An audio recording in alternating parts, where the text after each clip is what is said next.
Social engineering does include phishing emails, but there's many different aspects to social engineering. You can do it remotely, so it may involve sending a phishing email or sending a spear phishing email if you're going after a particular individual, so it's very specific to that individual and will include information that's personal to that individual to make them more likely to click through to a URL that's within the email or to open an attachment that's sent alongside the email.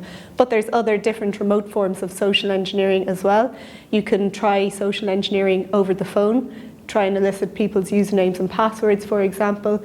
You might try and target a call centre to try and get some sensitive information from a call centre about some of the clients that they deal with, or maybe credit card numbers. Or you can even try social engineering via fax machines, which is still very successful in 2011. If I send in a fax to an organisation saying that I'm due to be on site tomorrow, please let me in, a lot of people really believe the faxes that they receive. So we've got remote social engineering, but we've also got physical on-site social engineering, where social engineers or malicious individuals try to get physical access to a building or to a sensitive facility that they shouldn't normally have access to.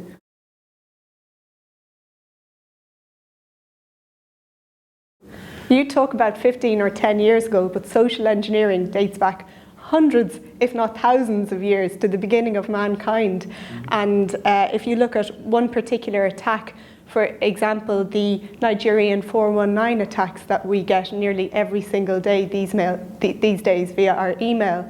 So we might get emails that say, that they used to come in a lot from Nigeria, so they'd say something like, I work as a banker here in Nigeria, I'm working with a client whose entire family has died in a car crash or an airplane crash, and they've left $10 million that I need to access in the bank, so if you let me transfer this money to your account, you can take a proportion of that money in return for helping me out. So that's a typical scam that we get via email these days. But this scam dates back to the time of the Spanish Armada, to something like the 16th century, when scam artists or confidence tricksters, or even social engineers, if you'd like to call them that, used to approach British noblemen. They'd bring a beautiful woman with them, and they'd say, this beautiful Spanish lady, her father has been imprisoned in Spain, and we need some money to help release him. So if you give us the money, the father will reimburse you handsomely, and you'll also be able to marry this beautiful lady.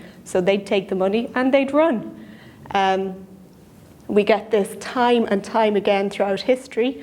In the 18th century, there was a guy called Eugène François Vidocq, who was the founder of the French police, believe it or not, but he spent a lot of time in prison himself, and he came up with a scam called the Letter of Jerusalem.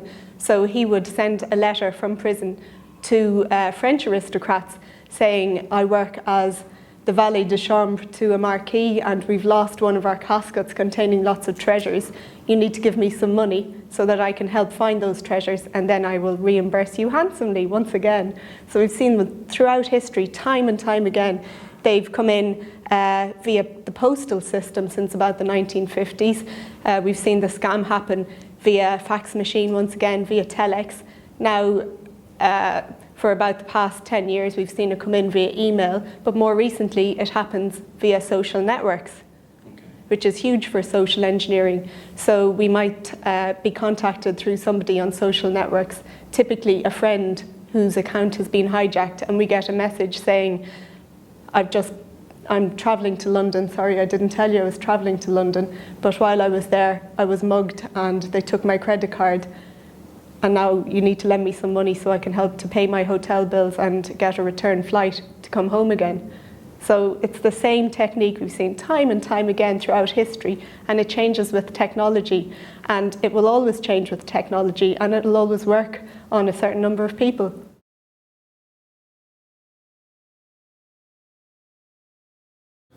Yeah, I mean, a lot of the time, especially in the corporate environment, people aren't even aware what social engineering is. So in order to protect and defend against social engineering, your staff need to be aware of what social engineering is, what the risk is, what to do if they suspect that they're being social engineered. But the first step is certainly to be aware that it's a problem in the first place. So both in a corporate organisation, but also at home, because there's a lot of social engineers and scam artists that try and target individuals as well as bigger organisations. For example, a scam that has been popular over the last year or so is for the social engineer to call up an individual at home and say, hello, this is Microsoft. The patches on your computer are about to expire. If you don't update them, your computer is going to shut down within the next 10 minutes. So please give me your username and password so that I can help you to install the patches.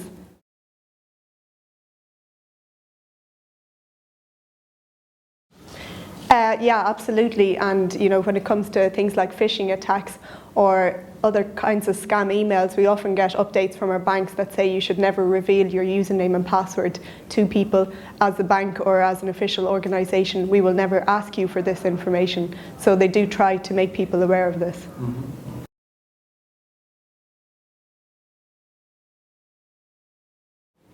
So my job is to run social engineering tests on companies. I try and test people's security posture. I try and get physical access to buildings, or I try and elicit sensitive information via email, over the phone, etc.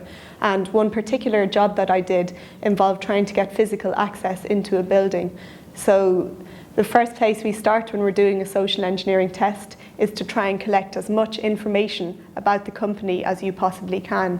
So we look on the company website for company reports. We look on Google Maps to see where it's located. And of course, these days, we always look on social media to see what we can find out about the company. So typically, we might start with a website like LinkedIn to try and identify roles and names of individuals who work for a company. And once we've found the names of people and their roles within the company, we try and do more research on them to refine our social engineering test and attack techniques. So in one particular case, we found a guy who worked for the IT department, and he had a Facebook profile, and on his Facebook profile, he'd answered one of those surveys that asked him all kinds of questions, from what he wanted to do this year, his favourite place to go on holidays, the name of his first car, many things that are used as secret questions to reset email accounts, for example. But what we noticed was that he said his favourite pizza was a meat feast pizza from Domino's Pizza Parlour. So we looked on eBay and we found that it was pretty easy and cheap to buy a Domino's t-shirt, so we could look like a delivery person. So we ordered a meat feast pizza dressed up as a delivery person and brought it into this guy's office. And we got past reception, we were able to bring it up to his desk, and on our way out we plugged in a keystroke logger into the back of one of the machines in the IT department. So the keystroke logger records every single key that you type while it's plugged into your computer. So it records everything you're typing, including usernames and passwords.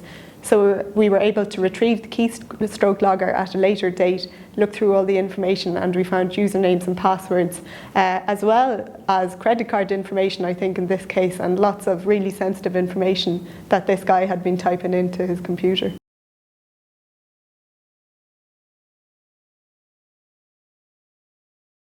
You have to be really careful about what kind of privacy settings you have and the type of information that you reveal, because it really can be used against you in social engineering attacks. There was one case of an organisation, and some social engineers, malicious individuals, tried to target them. So they found that they had a number of their employees using a social media site, and one of the guys had posted on his social media page that there would be a company picnic that weekend. So they took over this guy's account, they hijacked his account, and the week following the company picnic, they sent an email to some of his friends who also work for the organisation saying, here's some photos I took at the weekend, have a look and tell me what you think. So people tried to click on the photos, but of course there were no photos, and it installed some malware on their machines. And I think the attackers had access to this organisation for about 2 weeks. They took over a number of servers and had pretty good access to the company network. They had corporate logons, all kinds of information. And they were finally caught out because one of the guy's friends said to him, hey, those photos that you sent me didn't render. I wasn't able to open them.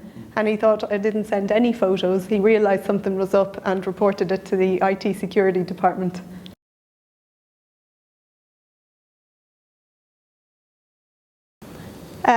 With enough time, you're bound to find a way in eventually, and more often than not, we are successful. It's very rare that we're not able to get into an organisation because it only takes one weak link in the chain.